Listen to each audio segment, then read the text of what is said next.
Muito boa noite, caro telespectador. Seja bem-vindo ao programa Pontos de Vista com Tomás Vera Mário, a quem desde já cumprimento. Muito boa noite, Tomás. Seja bem-vindo ao programa.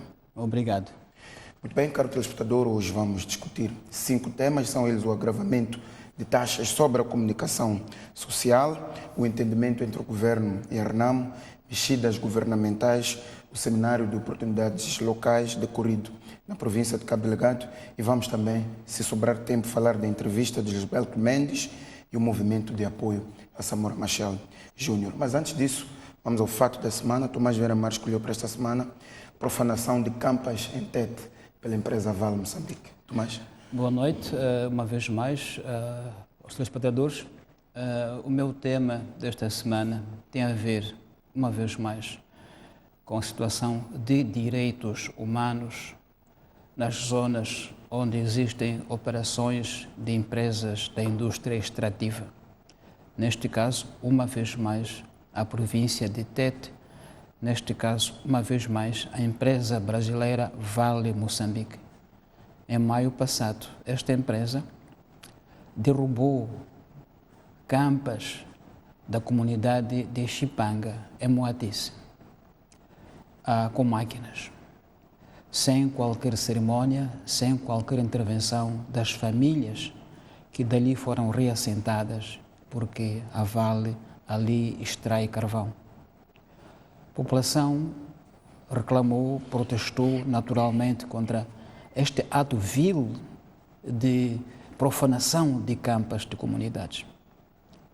E a imprensa comunicou esse clamor das populações. E a Vale, através de seus porta-vozes, vem dizer que assim o fez porque a comunidade não mostrou um interesse em proteger as campas dos seus antepassados. Ora, eu acho isso um grande desrespeito para com o povo moçambicano. E inaceitável e inadmissível que uma empresa estrangeira vá a uma comunidade, profane as campas do povo moçambicano e diga que o povo moçambicano não tem interesse com as campas dos seus antepassados. Quem conhece os moçambicanos sabe o quanto eles perseguem, entre aspas, os seus mortos. E se a Vale assim o faz porque sabe que o fará de forma impune e pode desdizer e quase desprezar o povo, dizendo que este povo não tem interesse pelas campas dos antepassados. E algo que me faz ainda mais impressão são moçambicanos que fazem de porta-vozes da Vale, dizendo que os moçambicanos não se importam com as campas dos seus antepassados. Não sei se há um moçambicano que possa dizer isso em consciência. Basta ir aqui ao Xanguén aos sábados, ver milhares de pessoas que procuram contacto com os seus antepassados. Isto é uma questão sagrada do povo moçambicano. E se a Vale o faz e tem feito muito mais, é porque sabe que o nosso governo nada lhe fará. E é isso que nos preocupa. E essas questões culturais do povo moçambicano em torno da indústria extrativa, chama-se isso incubação infalível de conflitos e de violência. Eu chamo a atenção do nosso governo para, por favor, ir ao lado das comunidades e ajudá-las a defenderem-se das multinacionais que profanam as suas campas e vêm a público com um discurso de desprezo, dizer que os moçambicanos não ligam, não têm importância aos seus antepassados. Não é verdade. O moçambicano persegue e convive com os seus antepassados até quinta geração, se for necessário. Portanto, a Vale e os moçambicanos que falam pela Vale deviam pensar duas vezes quando se fala de questões culturais, que são assuntos muito sensíveis, que tocam fundo aos moçambicanos. Então, fiquei mesmo indignado com essa história da Vale e dos moçambicanos que falam em nome da Vale, dizendo que os moçambicanos não se importam com as campas dos seus antepassados, porque isso não é verdade. Tomás, vamos então avançar para os temas aqui selecionados. Vamos mesmo começar por falar do agravamento de taxas sobre a comunicação social, que está a levantar uma grande preocupação na indústria de mídia, ao decreto número 40/2008, que foi aprovado pelo Conselho de Ministros, que agrava as taxas de registro licenciamento, renovações e averbamentos nos serviços de imprensa escrita, radiofónica, televisiva e as plataformas digitais, bem como de acreditação de jornalistas, correspondentes nacionais, estrangeiros e freelancers. Há um outro instrumento legal, que é a Lei do Audiovisual e Cinema, que vai obrigar o pagamento de 3% das receitas das televisões e das rádios.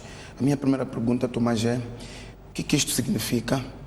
E a avançar, como já são instrumentos legais, que impacto é que estes instrumentos podem ter ao nível da indústria de mídia? Eu acho que primeiro devia fazer uma clarificação de águas. Eu sou presidente do Conselho de Comunicação Social, como sabe. Sim. Este órgão tem nessa matéria funções constitucionais muito importantes. Este órgão ainda não se pronunciou oficialmente sobre este decreto. E tudo o que eu vou dizer aqui, digo em nome apenas pessoal, não como presidente do órgão, porque este órgão é colegial e, portanto, pronuncia-se em colégio, deliberando o que ainda não foi feito. Dito isto, eu como cidadão não escondo que fiquei surpreendido, quase indignado, porque se quisermos analisar este decreto, temos que o analisar no quadro de regulação de direitos fundamentais. São direitos que colocam limite à ação do Estado em relação aos cidadãos. São direitos de primeira linha que protegem o cidadão de abusos do Estado. São de aplicação direta. Liberdade de imprensa, direito à informação, liberdade de expressão, direitos fundamentais. Se atendermos a isso, atendermos que este é um Estado de direito democrático, de justiça social, e atendermos ao que diz a lei de imprensa, quando fala de que o Estado deve incentivar a liberdade de imprensa, se olharmos para todos este quadro jurídico-constitucional, jurídico-legal, liberdade de imprensa, direitos fundamentais, e compararmos com este decreto, a minha convicção pessoal, repito, é de que apenas estamos perante um equívoco do nosso governo, um grande equívoco, que acho que o governo tem oportunidade de corrigir este equívoco e reconhecer que não foi feito com devida atenção. Há princípios de direito fiscal no Estado democrático, que é o princípio da justiça, princípio de razoabilidade, proporcionalidade, subsidiariedade e necessidade, que devem orientar a política fiscal de um Estado de direito democrático como é Moçambique, sobretudo quando trata em direitos fundamentais. Segundo ponto, num Estado como o nosso, de direito e democrático, podemos procurar um direito e não alcançá-lo num certo período histórico. Mas não podemos nunca perder direitos adquiridos. Nenhum pode acontecer. E, portanto, eu creio, e creio com muita convicção, que houve um equívoco neste decreto. Primeiro, não foi debatido na classe mediática moçambicana. Ninguém o debateu. Ninguém foi consultado genuinamente, isto é, consultar para ouvir e ter em conta a opinião de quem foi consultado. Não aconteceu. Estamos, portanto, perante um perigo sobre direitos fundamentais, cidadãos. Então, de duas uma, ou de facto há um equívoco, o governo vai reconhecer, e eu espero fortemente que assim seja, ou então eu acho que este decreto está eivado de alguma inconstitucionalidade e pode-se-lhe arguir inconstitucionalidade.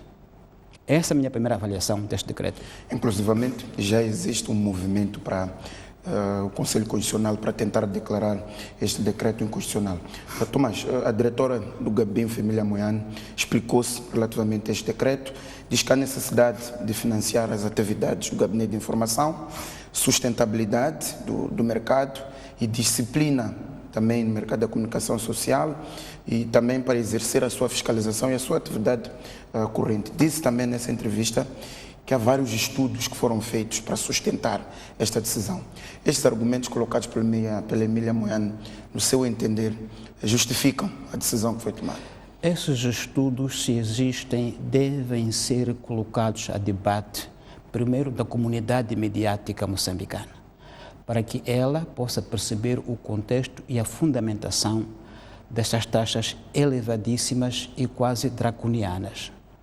Não se pode, em opinião pessoal, repito, tirar o que se tem. Podemos não ter mais, mas nunca perder o que nós temos.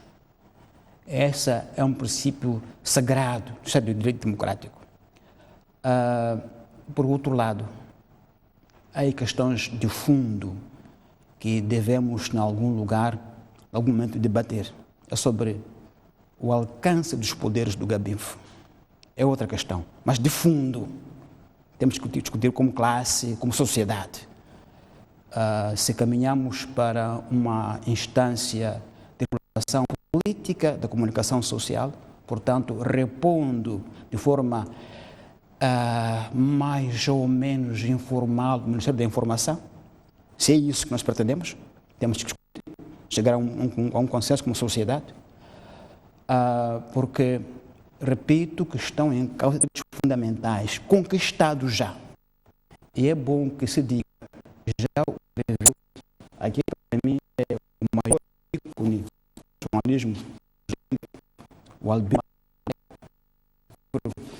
informação, palavra. Ele diz que nunca a liberdade de imprensa foi uma dádiva do governo. Foi sempre uma conquista do dia a dia dos jornalistas. Fundamenta historicamente essa afirmação. E, portanto, ele diz que este livro trata precisamente da luta dos jornalistas moçambicanos pela liberdade de imprensa, do seu envolvimento em choque com os governos ao longo da história. Governos da independência de Moçambique. De modo que eu penso que esta classe mediática moçambicana, que é muito madura, já provou que pode ir à frente, deve ser tida em conta de forma formal,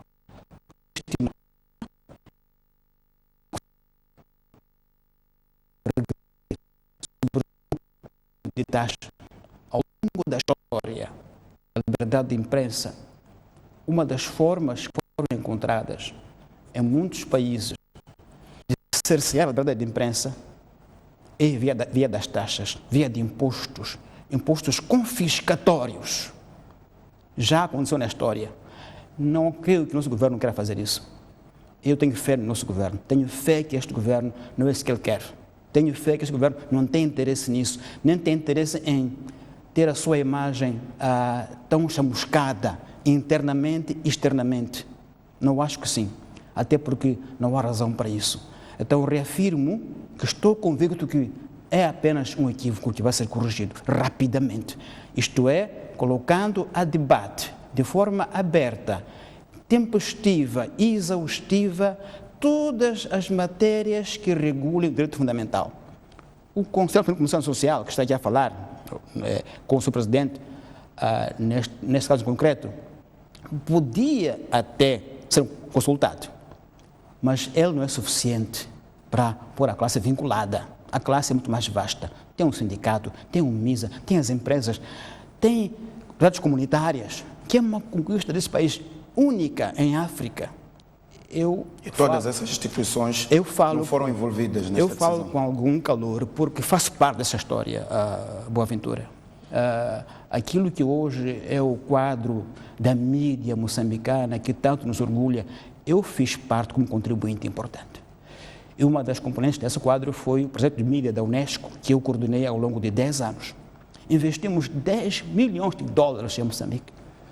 Para a Rádio Moçambique, a RM teve pela primeira vez o emissor provincial de raiz em Gaza, emissor com estúdios, e teve os estúdios centrais digitalizados, investimento de mais de 100 mil dólares na Rádio Moçambique.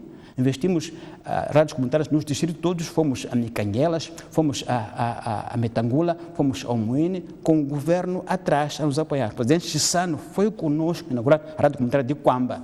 O primeiro-ministro Mucumbi foi a Milange conosco.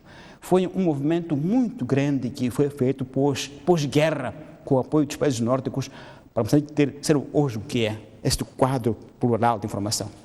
E, portanto, este decreto põe em causa completamente. Põe em causa, porque só para renovar o que já existe, renovação de licença, é um custo incomportável. E, portanto, se é preciso que o gabinho seja sustentável, preciso ver aonde é que cobra. Preciso ver se as rádios comunitárias são ou não são elas primeiro sustentáveis. Qual é a economia dos mídias primeiro? Para a parte disso, determinar os impostos. Então, eu tenho sobre esse assunto, uma relação pessoal muito forte. Por isso falo com emoção. Eu acho que realmente o nosso governo aqui equivocou-se. Só para se ter uma ideia, Tomás, o licenciamento de uma rádio passa a custar entre 50 mil a 2 milhões de meticais, o sinal de televisão passa a custar entre 150 mil a 3 milhões de meticais, o registro de um jornal. Portanto, a imprensa escrita passa a custar 200 mil meticais. Portanto, são estes números que vão afetar, de certeza, o setor da comunicação social. Porque a questão é, se uma rádio que já está no ar não consegue renovar a licença, o que vai acontecer? Dá-se-lhe uma multa de 20% sobre a taxa. E se não paga 20%, não tem dinheiro, vai ser o quê? Encerrado. É isso que nós queremos. Queremos essa regressão.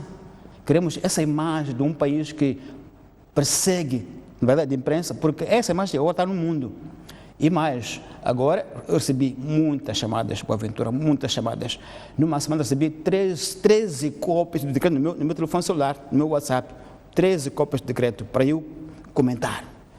E diz no mundo que é porque vêm eleições complicadas e o governo quer bloquear a imprensa estrangeira, cobrando dinheiro avultado aos estrangeiros. Já se especula assim.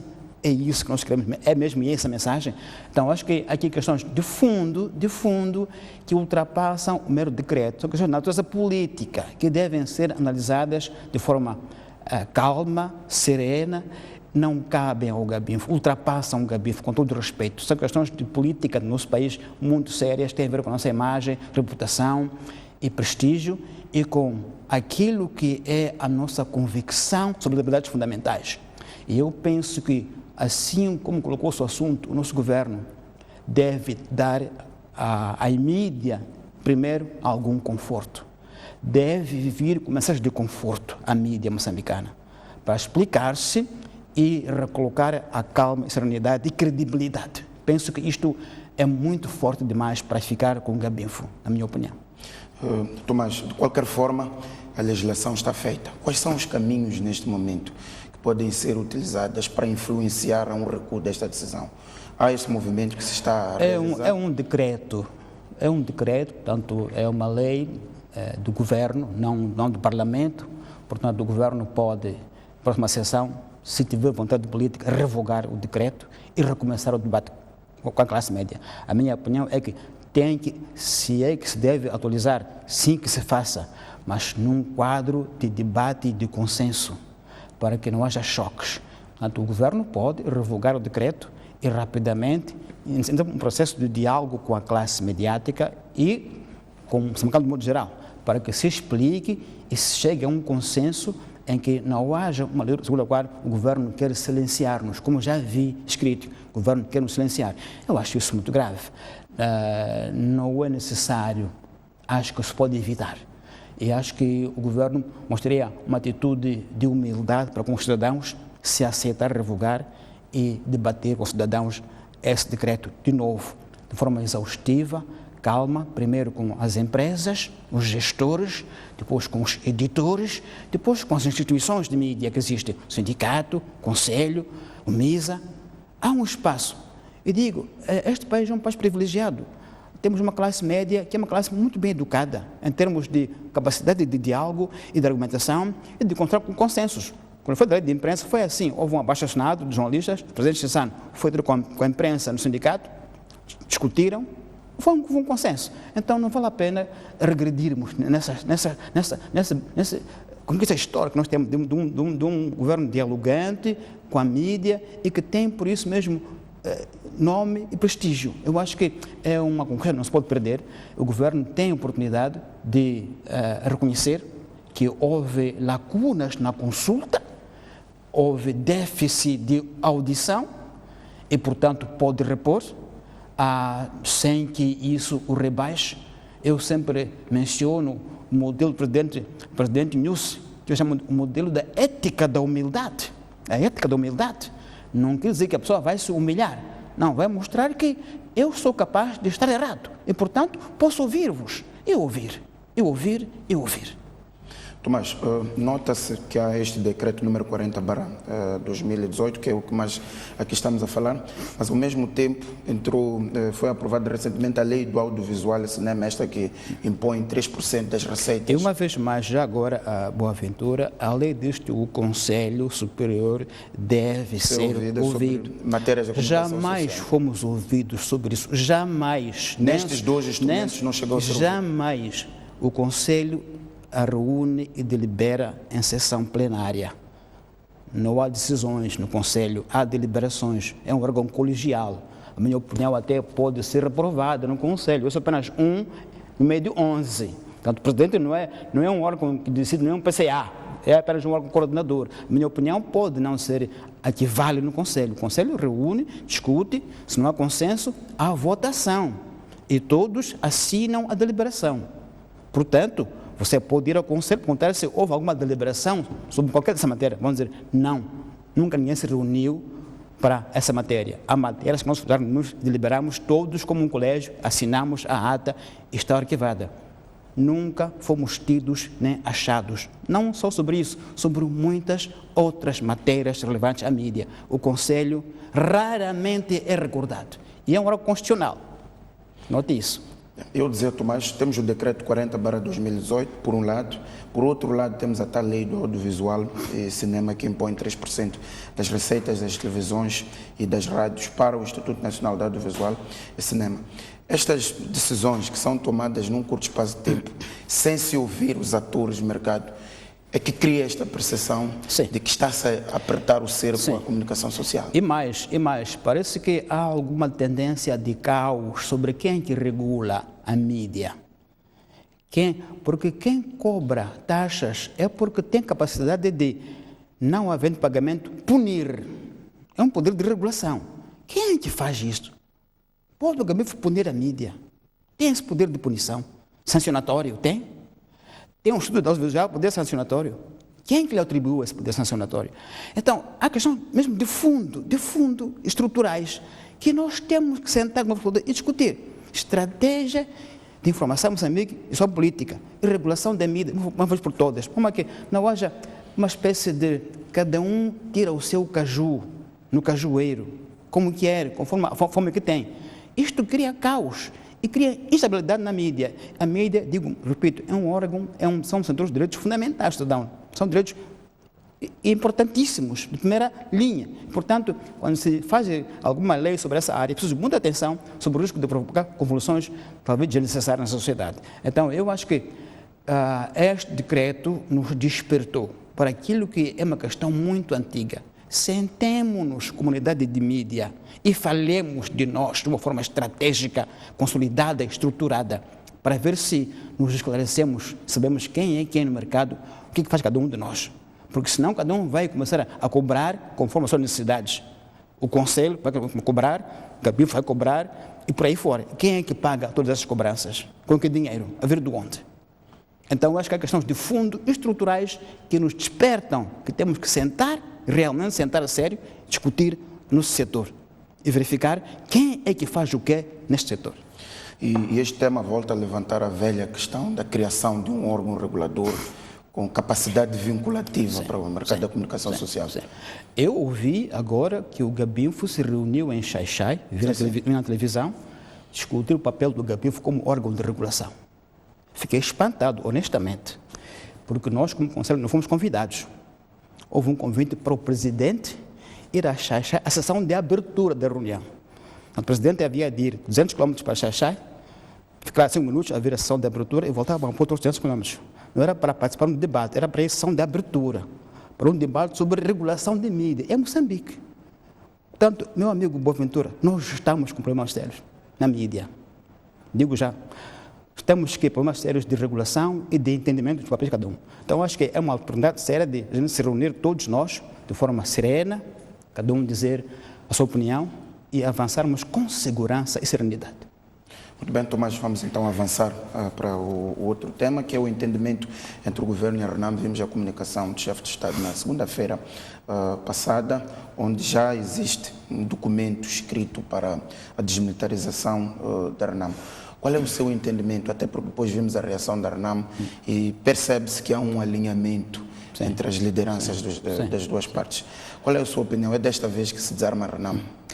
Bom, depois deste tema muito complicado de mídia, é um alívio irmos a um tema mais suave e mais positivo. Realmente temos que saudar uma vez mais o presidente Nyusi por aquilo que eu repito sempre, a humildade da coragem. É muito importante lermos a postura do presidente Nyusi nesse processo.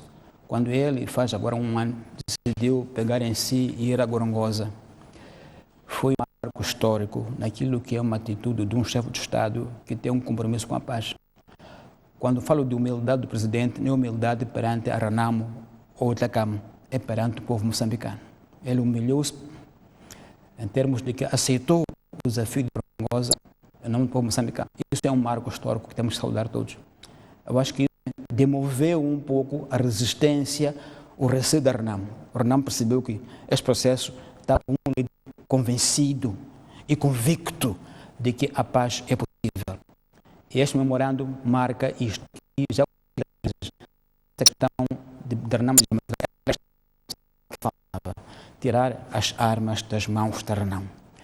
Se chegamos a este ponto, só podemos nos como moçambicanos todos, dizer, estamos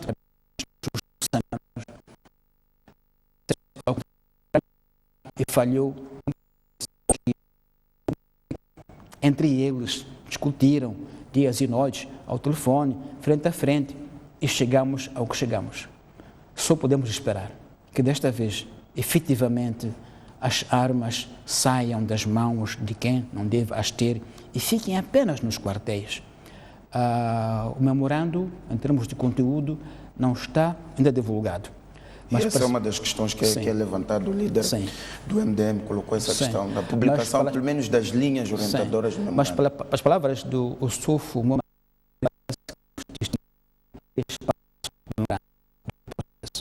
parte que é a reintegração do oficial que estiveram nas Forças Armadas, de lá saíram por alguma razão e que vão ser reintegrados com as suas patentes, suponho eu, a parte 1, a parte 2, reintegração de alguns militares na polícia, na PRM. E, finalmente, a reintegração social dos que forem excedentários mesmo, isto é, integrados no tema econômico e social na sociedade. Então, acho que há essas três partes que estão mais ou menos claras sobre em que consistirá este memorando, porque a RENAM dizia que primeiro queria ver aonde é que iam os que já lá estavam e foram de lá tirados. E depois como é que pode fazer parte da PRM e finalmente como é que os residuais que não têm talvez nem idade, nem qualificações para ir à polícia vão para a vida social comum e vão lá com alguma dignidade de reinserção social. Creio que são essas três componentes que me parecem compor o memorando, mas espero que o memorando saia a público daqui a pouco, porque é importante que saibamos todos nós de que se fala, não é? Mas, seja como for, o passo é muito importante, tem um peso moral e psicológico muito forte. Os moçambicanos sentem-se mais aliviados agora e prontos para confiar que parece que a paz efetiva vai chegar. Tomás, o grande desejo do Presidente da República era chegar a dia 10 de outubro com a RENAM desarmada. Face a esta complexidade, estes avanços, recuos no diálogo, consegue-se chegar ao 10 de outubro com a RENAM desarmada? Eu penso que mais do que, de facto, a RENAM entregar as armas como indica o processo, mais do que isso é que as pessoas tenham negociado com boa fé.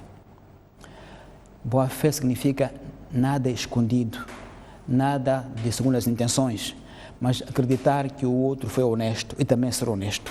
Penso que só ver essa boa fé, como parece que há, o desarmamento físico da RENAM é consequência do desarmamento mental.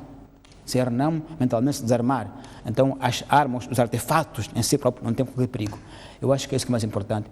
Espero que o Sr. Afonso Momade mobilize os seus membros e dirigentes para que desarmem-se mentalmente primeiro, porque isso é que é o mais importante. As armas estão aí, são quaisquer artefatos, podem até enferrujar se ninguém os tocar, como até podem matar mesmo quando há acordos.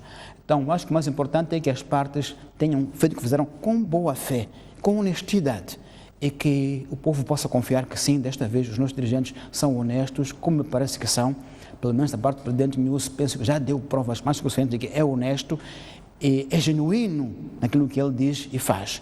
Então, eu creio que iremos às eleições mais tranquilos dessa vez, sem dúvida alguma. Creio que sim. Creio que há um ambiente de confiança, um ambiente suave que se criou, que nos dá uma expectativa de um processo de eleições mais tranquilo, menos motivado por armas atrás, que sempre receamos quando há eleições. E Tomás, qual é a sua opinião sobre a fórmula que foi encontrada para desarmar a RENAMO, que é a indicação de um organismo independente para que faça a recolha das armas junto à RENAMO e depois entregue ao Estado? É ainda o elemento que sempre marcou este processo desde Roma. Confiança entre as partes. É o elemento que sempre marcou esse processo. A confiança entre as partes. A suspeita de que ele não pode aldrabar, ele não me pode tratar de miúdo, ele não me pode subestimar. E, portanto, é preciso que haja uma força neutra que faça, digamos, a mediação e crie confiança. Eu creio que se os dois líderes entenderam sobre essa matéria, também entenderam no mecanismo em que isso vai ocorrer, sobre em que é que vai consistir a tal estrutura independente que vai receber as armas que não sejam usadas pelo governo contra a RENAMO. Porque, seja como for, o Exército está aí e, portanto, o Exército é republicano, não é partidário e deve ser o depositório natural de todas as armas que é em Moçambique. É no Exército que são depositadas, ou na polícia, se for o caso.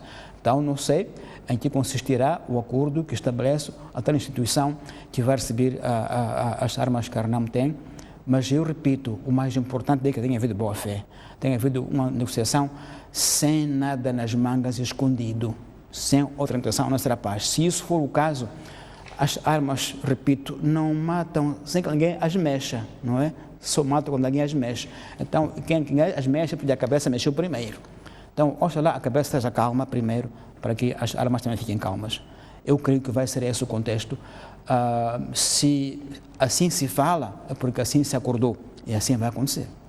Tomás, vamos avançar e vamos falar das eleições autárquicas, nomeadamente dos acontecimentos que marcam a atualidade. A entrevista de Gilberto Mendes a esta casa na quarta-feira e o movimento de apoio a Samora Machel Júnior. Começamos com a entrevista de Gilberto Mendes. Qual foi a sua opinião? Sobretudo, dá-se a entender na entrevista que o partido já esclareceu a Gilberto Mendes o que levou ao seu afastamento na candidatura à cabeça de lista.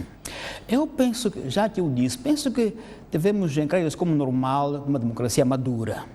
Haver 2, 3 pré-candidatos. O que interessa, importante, é que esses 3, 4 pré-candidatos estejam estruturados num tronco comum, que os identifica como sendo um partido, do mesmo partido, né? Isso é o que interessa. Depois, internamente, há eleições que dos múltiplos pré-candidatos elege um e diz, agora vamos todos convergir para este um. Como método, acho normal. Agora, o que pode ser discutido é o processo, como é que isso se faz. Se há transparência, se as consultas são genuínas, se internamente há um debate democrático genuíno ou há processos, digamos, ardilosos no meio disso tudo, isso é que eu posso discutir. Mas que haja 3, 4 pré-candidatos, penso normal, e penso que é assim mesmo que deve existir a democracia, e não uma democracia baseada em orientações superiores. Orientações superiores, essas sim, é que cerceiam e limitam o debate interno, porque um partido pode ter dentro tendências de pensamento sobre como alcançar uma certa solução. O que importa é que, repito, no fim, o partido encontre uma súmula das tendências várias, diz, então a súmula de todos nós é este aglutina o que um e o outro criam e pode muito bem transportar consigo o que todos nós criamos em conjunto. Repito que isso não é problema. O problema é se isso ocorreu ou não ocorreu. Parece que essa é a questão. Sobre se houve ou não houve um processo transparente de debate interno que levasse a que, no fim, culminasse com um candidato consensual dos diferentes que existiam. Parece que alguns candidatos ou pré-candidatos têm uma discussão em como o processo não foi assim tão transparente, ou não foi tão aberto, ou que houve informação sonegada a uns e a outros. O que, conhecendo como acho que conheço o Partido de Frelimo, é um partido que tem métodos e estruturas muito enraizadas, no sentido de muito antigas, muito fortes. Abalá-los não é fácil. Há uma forma tradicional de centralismo na Frelimo que, embora não esteja mais nos estatutos, está na mentalidade, está no ADN do partido, centralismo. A orientação central, essa expressão, ainda existe muito forte nos militantes. As tais bases funcionam sim, mas chega uma altura em que tem que esperar a orientação central. Aí é onde se discute o processo democrático entre a orientação central e as bases, como é que isso se articula, se harmoniza. Mas isso é um fator histórico de um partido muito antigo, que tem tradições de obediência, de disciplina partidária, às vezes com sintomas humilhantes para alguns. Disciplina partidária muito rígida. Então, eu acho que é este processo histórico na Frelimo que deve ser debatido. Como é que se transita desta cultura, da organização central, à cultura de ouvir as bases e ouvi-las com a intenção de as ouvir, e não uma mera formalidade processual, não é? Mas com consequência. Penso que é aí onde o processo histórico tem que ficar mais aprofundado. Acho que é aí. E Tomás, e quanto ao conteúdo da entrevista, as ideias de Gilberto Mendes, uma das ideias que ele lançou era uma cidade cujo motor seria a cultura. Como é que olha para as linhas de orientações? Eu vi que ali está a falar um profissional de cultura. Esta é a área da sua vida, desde jovem. E, portanto, não o espanta que tenha uma visão centrada na cultura, não espanta. Portanto, é aquilo que ele melhor sabe fazer e pode imaginar. Pode ser uma componente importante de Maputo, mas não a única, mas é uma parte importante de Maputo. Maputo, de facto, é uma cidade com motivos históricos e turísticos muito grandes, que, bem explorados, podem ser uma fonte de capital e de nome de Maputo. Então, ouvi essa entrevista e percebi a veia de alguém que cresceu no mundo cultural. E, portanto, é onde ele navega como um peixe na água, à vontade. E pode, em termos comparativos, entre aspas, bater os outros, não é? Pode muito bem ter um argumento nessa área muito mais forte do que os outros candidatos, que podem ter. O Dr. Comish, já se sabe, é uma figura com uma larguíssima experiência governativa, é um compêndio de ciências financeiras, de finanças públicas, na teoria e na gestão, esteve no Parlamento, conhece as lógicas dos orçamentos, as lógicas das entidades financeiras internacionais, o FMI, do Banco Mundial, conhece as lógicas da gestão pública. Então, é um forte também dele que pode bater, entre aspas, Gilberto Mendes. Então, cada um pode ter valias pessoais que juntas podem fazer essa candidatura fulgurante de Maputo, se culminar tudo isto numa candidatura única em que ela é alimentada pelas várias opiniões dos pré-candidatos que cada um tinha para oferecer à cidade e que pode oferecer agora a candidatura única de conversa agora no Dr. Comish. Então, eu acho que sim, o Gilberto Mendes mostrou, quanto a mim, com muita convicção, aquilo que é o seu pensamento de Maputo cultural. Maputo cultural.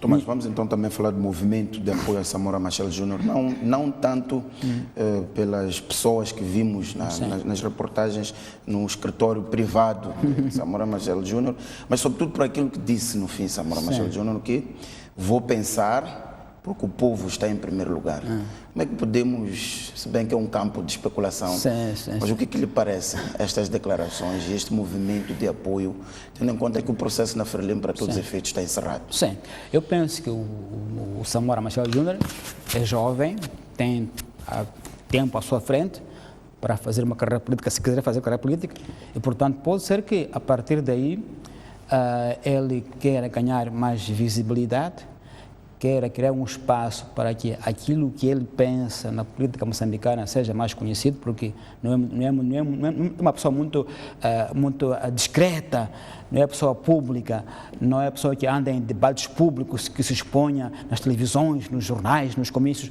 uma pessoa muito discreta. Pode ser que a partir dali cria uma estratégia da sua própria publicidade a contar com embates no futuro, a contar com embates nos anos que vêm. É assim mesmo, preparar um espaço. Eu me lembro da figura muito saudosa do Dr. Tembe na Matola, não é? Começou com Matolinhas, não é? E mostrou o seu nome, mostrou a sua garra, não é? E no fim candidatou-se ao município de Matola e ganhou sem concorrência, mas começou com ideias quase cívicas, com jovens, com iniciativas de limpar a Matola, e foi ganhando prestígio e nome. Pode ser que o Samora Machel Júnior tenha uma ideia de longo termo, que tem que ser preparada com uma estratégia, com uma constituição em si própria, com apoiantes, com uma mensagem que o divulgue e o popularize. Repito, ele é uma pessoa muito discreta, não tem a voz e o nome na praça, como tem o Gilberto Mendes, que é homem do teatro, homem de cultura, e, portanto, tem esse déficit de visibilidade, o Júnior. De modo que pode ser que agora encontre uma estratégia de ser mais visível, mais conhecido, a pensar em embaixo no futuro. É normal e, se for assim, vamos ver até onde vai a sua estratégia. Mas pelos apoiantes do Samora Machel Júnior, notamos, Tomás, que querem que Samito ou Samora Machel Júnior avance agora, nestas eleições de 10 de outubro. Bom, no quadro estatutário da FRELIM, isso seria indisciplina. Já seria, a não ser que avançasse por uma outra plataforma. Já seria indisciplina na FRELIM, não tem mais outro nome, portanto não seria admissível na FRELIM, seria indisciplina se ele insistir nisso após a decisão maioritária do Dr. Gomes. Tomás, vamos avançar para outro tema, que são algumas mexidas que o Presidente da República fez por estes dias. Alberto Mondlane vai substituir Helena Taipo em Sofala, sai de Manica, onde vai Manuel Rodrigues. Depois já a saída de Arlindo Chilundo, do governador de Niassa, e a deputada Francisca Domingos avança para esta província, e também a nomeação de um vice-ministro para apoiar, digamos assim, Rajendra de Souza. Qual é a sua análise a estas mexidas, especialmente o caso de Arlindo Chilundo, que parece ser aqui o caso de afastamento mesmo, tendo em conta que o Presidente toma esta decisão alguns dias, 2 dias depois de ter visitado a província dirigida por Arlindo Chilundo? Podemos, de forma especulativa, dizer que isso exprime o que o Presidente encontrou quando visitou as províncias, exprime resultado final da sua avaliação do desempenho desses governadores provinciais. Pode ser que seja isso. De qualquer modo, eu pessoalmente, com estas mexidas, quer no governo, quer nas províncias, penso que o Presidente devia dar um sinal mais consistente de o que é que realmente o preocupa, para que sejam legíveis as suas decisões, possamos ler, possamos interpretar em termos de estratégia, o que é que está a falhar, o que é que procura e como é que procura, qual é o perfil de dirigentes que procura, que o preocupa. Eu penso que tem mexido muito o governo, ministros, alguns 3 vezes já, vimos na justiça, vimos na indústria, no recursos minerais de energia. Então, há muitas mexidas sistemáticas na governação do Presidente News. Penso que é a altura de o Presidente dar aos moçambicanos uma ideia de qual é a mesma estratégia, de forma sistemática, o que é que o preocupa na gestão pública, que perfil ele procura, que não está a encontrar, que resultados quer alcançar, ou seja, uma abordagem mais sistemática e mais fácil de ler para os cidadãos, para perceberem, porque não pode parecer que é apenas uma questão de indivíduos que ele põe aqui e tira ali. Tem que ter uma questão mais estrutural, de visão, de estratégia. A mim me falta um pouco a compreensão da visão, da estratégia que motiva e move o chefe de Estado quando faz remodelações. Porque no fim do dia, depois ficam só as especulações. como tem ficado. Por exemplo, quando o presidente critica que alguns governos lhe dão relatórios falsos, relatórios ou, pelo menos, não corretos, porque falso pode ser no caso da província de Niassa, lembremos, Tomás, que o presidente chumbou, mandou refazer o contas mal feitas do governo provincial. Portanto, então, o que é que o presidente está a transmitir? Qual é a mensagem do fundo? Qual é a direção estratégica que ele quer imprimir à governação? Eu gostaria que isso fosse, em algum momento, clarificado, para que a decisão que eu tomasse, todo mundo dissesse, é óbvio, é claro, porque assim como este fazia, não correspondia a esta estratégia. Então, eu pessoalmente sinto um pouco a falta de uma visão estratégica que o presidente nos possa dar, que possa orientar as análises e dar um conforto mesmo aos governantes, saber qual é a expectativa real da minha prestação, o que é que o presidente espera de mim para alcançar uma certa meta, um certo nível de governação. Então, de resto, é poder soberano do presidente nomear ou retirar os quadros no Estado, que a Constituição lhe dá esse poder, é normal. Mas sendo normal, seria, digamos, mais produtivo para a opinião pública haver uma visão estratégica de qual é, de facto, o foco, qual é o foco e o que é que o presidente não está a gostar, passa a expressão gostar, como se fosse uma coisa pessoal, mas o que é que o incomoda, o que é que o aflige na governação, para que haja previsibilidade, não é, por parte do público, do cidadão, sobre a governação. Muito bem, Tomás, vamos então para o nosso último tema, que foi este seminário de oportunidades locais, um evento, digamos, inédito no país, onde juntou-se toda a gente envolvida na área, desde empresários, comunidade local, as lideranças políticas. E aqui há uma mensagem que o presidente passou, que a ideia é mudar o paradigma da relação entre os grandes investimentos, o governo, as comunidades locais, o empresariado nacional. Vemos o presidente a dirigir, em termos de discurso, mas também a moderar este evento. Qual é a sua opinião? Acha que desta forma consegue-se, no princípio Tomás falava aqui das confusões da Valentete, acha que a partir desta iniciativa consegue-se juntar e aproximar? Eu penso que foi um evento nessa perspectiva histórico. Acho que é o primeiro evento dessa natureza que aconteceu em Moçambique, em que uma grande multinacional se reúne com a comunidade, neste caso empresarial, e coloca as oportunidades de negócios que existem, que são vastíssimas e desafiadoras em termos daquilo que vai ser a demanda de quantidade, mas sobretudo de qualidade e de fiabilidade de quem queira concorrer. Este é o grande desafio que nós vamos ter. O nosso empresariado não valerá apenas chorar, que tem que ter os critérios de contratação muito claros, detalhados, para que os concursos sejam transparentes, não sejam apanhados, enfim, por falta de clareza nos contratos, mas é preciso que o nosso empresariado assuma que o desafio que vem aí é muito grande. A qualificação das empresas moçambicanas é um desafio muito grande. Tem todos começar o de certificação internacional sobre a sua qualidade. É um trabalho monumental, porque os nossos empresários, mesmo os tais de sucesso, floresceram na base de contratos falsificados, contratos negociados nas quintas, nunca foram pressionados para mostrar qualidade, mesmo os de sucesso. É bom que se diga isso. E agora, concorre para Anadarko, prove que tem qualidade, prove que tem, a nível mundial, certificação. Isso é um desafio muito importante. E, portanto, está aí o desafio colocado. Não vamos chorar. Alguém me contava uma experiência que disse, este é um moçambicano típico empresarial. Uma empresa disse, olha, eu quero que na aldeia que vamos escolher, aquela vila de população a ser reassentada, quero que você me traga 10.000 portas de madeira para aquela aldeia. Eu não tenho essa capacidade, vocês fazem isso só para dizer que eu não sou capaz, não é? Pedem tantas portas assim.